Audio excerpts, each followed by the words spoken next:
Hi friends, and welcome back to Gardening Suburbia. My name is Amanda and I'm a homesteader here in Cincinnati, Ohio, Zone 6. Although it does not feel like it is fall nor closing on winter here in Cincinnati, we have not gotten, at least in my little microclimate, a hard freeze yet. So I still have a lot of plants like tomatoes, basil, that are really frost tender that have not died back at all. Although my tomato plant back here definitely has some browning, but that's because it's been in the ground since May. So, but I do have some green tomatoes, and one of you guys actually suggested that I try fried green tomatoes. Being that I am not a huge tomato fan, I've never actually tried fried green tomatoes, but I think I'm gonna have to because I have so many green tomatoes that I'm gonna need to use. Although you could theoretically leave those guys and let them ripen inside. I'm gonna try fried green tomatoes. Today we're going to be doing some garden cleanup. I've got an airplane. I'm gonna come right back after it's over. So it is looking like I will not be getting my first hard freeze, so hard freeze being like 27 degrees Fahrenheit and below, until about the weekend after Thanksgiving. So I still have about, what, like 2.5, 3 weeks until that first freeze. We have been dipping really close to 32 degrees, but not quite below, which is why I still have so many things that are just living their best life in the garden. I have been super overwhelmed with doing market booths. I do sourdough goods that I sell at markets, and I did a plant sale earlier this year. This weekend was no exception. I had a market booth. So I haven't had a ton of spare time, being that I do work a full-time job other than this, to come out and just kind of evaluate the garden, get things settled away, and really put them to bed.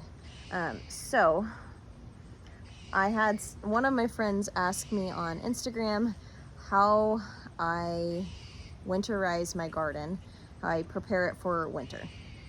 And most years I don't do much, but this year I think I'm gonna try something. I'm not gonna be spending any extra money on putting my garden to bed this year. I did put some thought into purchasing some cover crops, something that will keep the soil from kind of being washed away, and also adding some nutrients. I didn't get that thought in my head until after I needed to plant them. So this year I'm just gonna be gathering a bunch of leaves, because it's fall and the leaves are falling. And I'm gonna use those leaves as mulch in my garden. There are a few beds that still have some things in them. I think I'm gonna go ahead and chop the tomatoes today and just kind of see where else I go. I do have my basket of spring items as well as some flowers that I want to go ahead and put in the ground because they need cold stratification. Basically, cold stratification is the process of plants overwintering, then they will go ahead and bloom the following season. I have some milkweed here. These are great for monarchs, and I absolutely adore monarch butterflies. So I am going to go ahead and plant these guys. This was also gifted to me from one of my cleaning clients. She's super sweet and gave me this whole packet of milkweed. That has been my favorite part of gardening, is getting to see the ecosystem that I kind of create by growing a garden like I do, is being able to see all of these little butterflies and caterpillars. And I don't know if I've told you guys, but I actually have a gardening spider, garden spider. I will post a picture in here somewhere or a video. We've got another plane.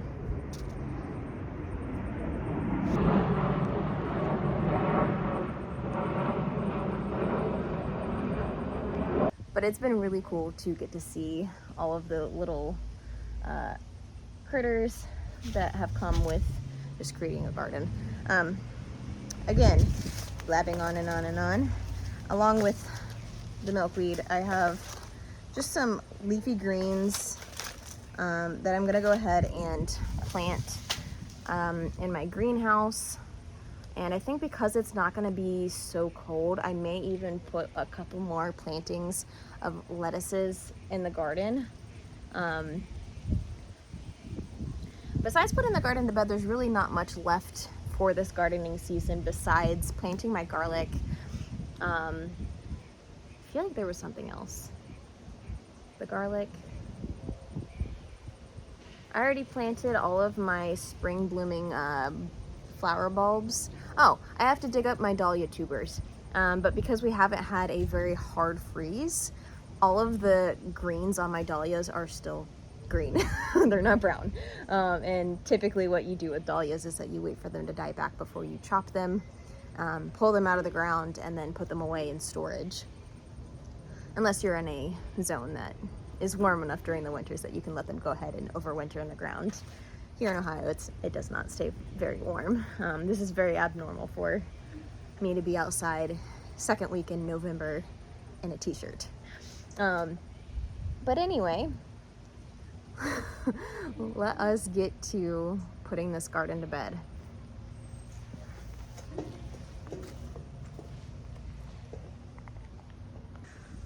So I have tons of leaves just around the garden, but what I'm going to do is actually go to my front yard and collect from there.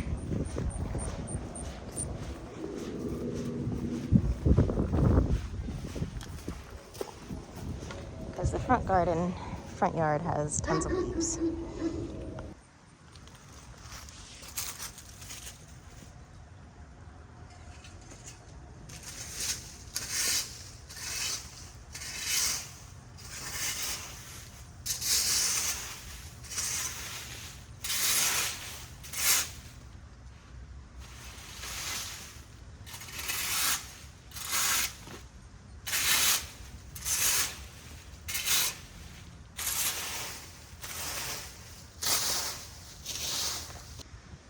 Alright, so I have a stack of old trash cans, because why not? But I grabbed a old trash can. It is broken, but it's gonna do the job. I'm gonna go up front, use my rake over there, and fill this with all the leaves from the front yard. I'm not gonna film up there, because I've got neighbors and privacy.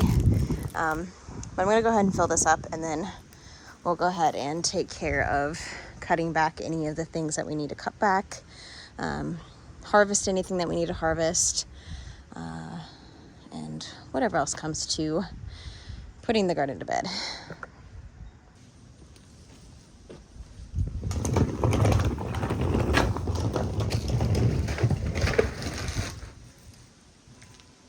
I definitely have a ton more leaves up front.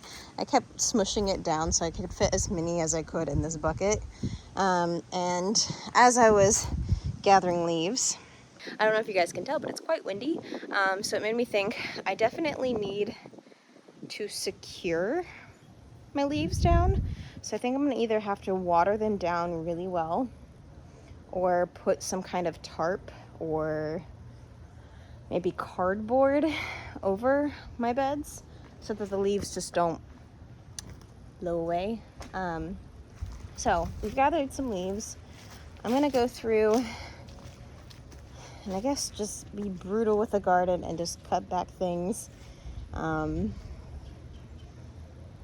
just reset. I need to get my drip tape up for the winter, because if there's water in it and it freezes, it could bust it and make it break down a bunch. And I'll probably take in my lights.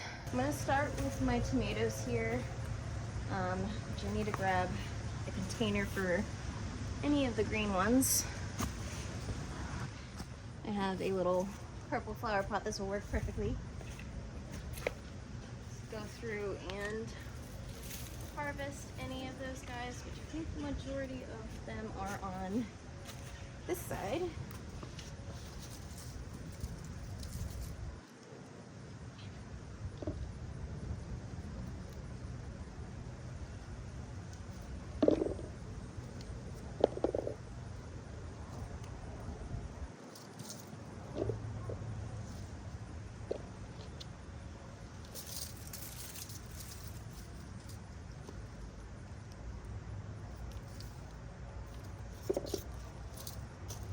that song.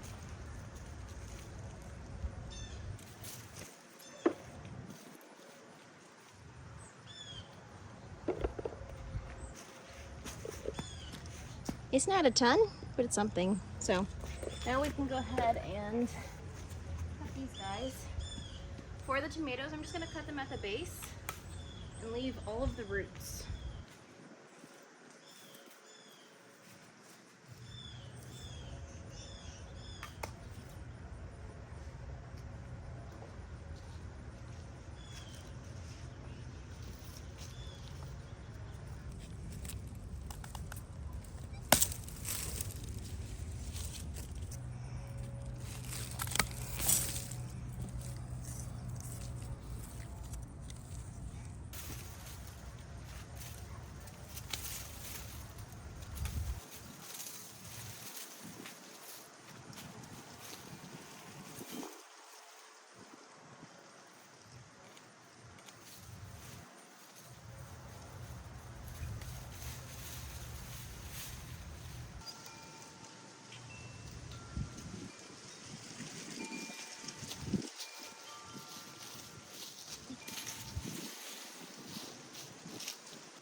All right, so everything has been removed. Get my sad onion marker. I went ahead and I trimmed back my yarrow. This is a perennial here in my area, so just gave it a good haircut. Should be good. Does have one little single bloom on it. This is my Colorado blend yarrow, so it has a lot of pinks and purples and some reds and whites. It's beautiful. It's big. Oh, there's another tag in here. So we got some calendula as well, which I think this is the bonbon mix, which are just kind of like a fluffier calendula. So we're gonna leave those guys, leave those.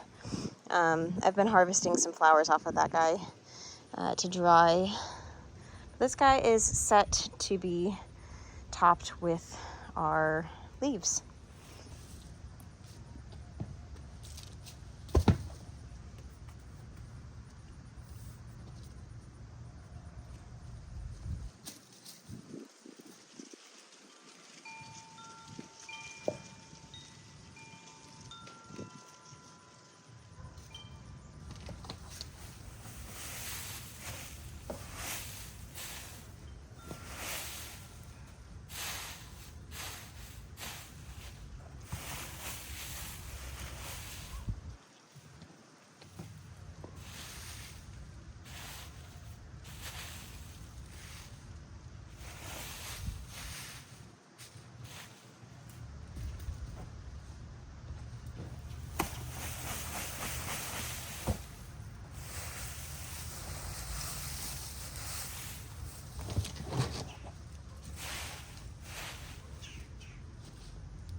All of the plants that I go ahead and chop off, I will be tossing in my makeshift compost pile. This is not a compost pile that I pick compost from. It's just a place where I put all of my diseased plants. Now, that may not be the smartest decision. There are a lot of people that will just go ahead and actually burn any diseased plants. You do not want to put diseased plants or pest-riddled plants in where you're going to be pulling compost from and then putting back onto your garden. Simply because all of this disease will spread to that fresh compost, and then you'll be putting it on the soil where your new plants will grab from, and you'll just be spreading disease and pests. So just keep that in mind when tossing any of your dead foliage, dead plants. Put it in a place you won't be pulling from. I do not pull from that area simply because it is riddled with poison ivy, which I don't spray anything to get rid of the poison ivy. I'm just kind of managing by avoiding, I guess.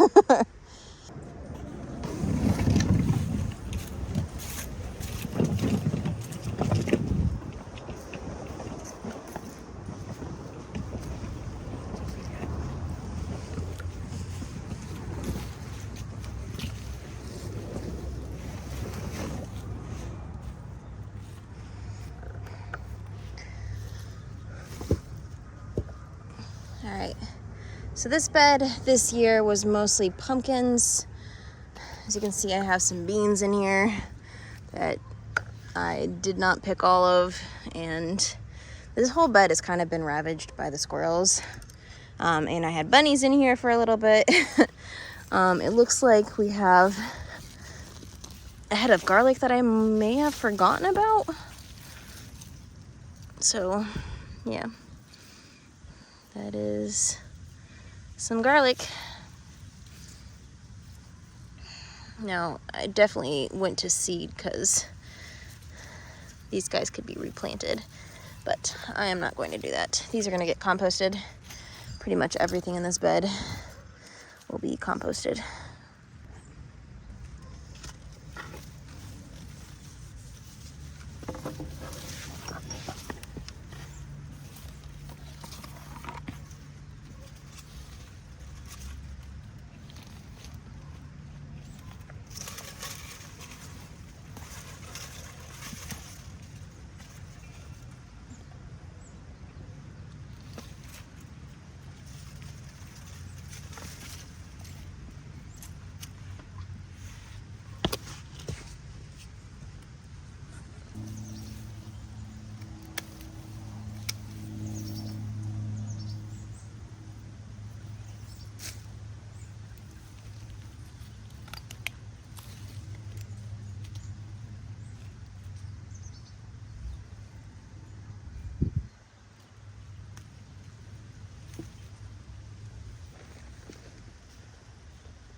All right, friends, so we've got that wooden bed all taken care of.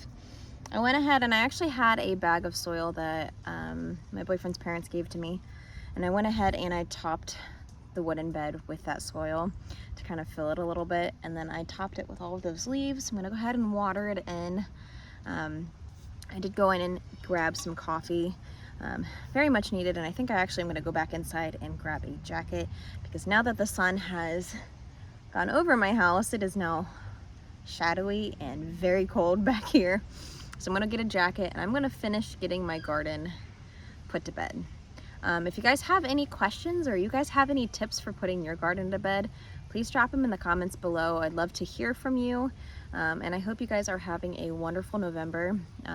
Holiday season is quite literally just around the corner, and it is one of my favorite times of the year, just getting to see family, relatives that I don't get to see very often. So I hope you guys get the chance to spend time with your loved ones and also spend some of those last warm days in your garden. If you guys want to watch any of my other content, I'll go ahead and pop a video up here for you guys to enjoy until my next upload. But until then, thank you guys so much for spending some time with me in my garden on this beautiful November day. And I'll see you guys in the next one.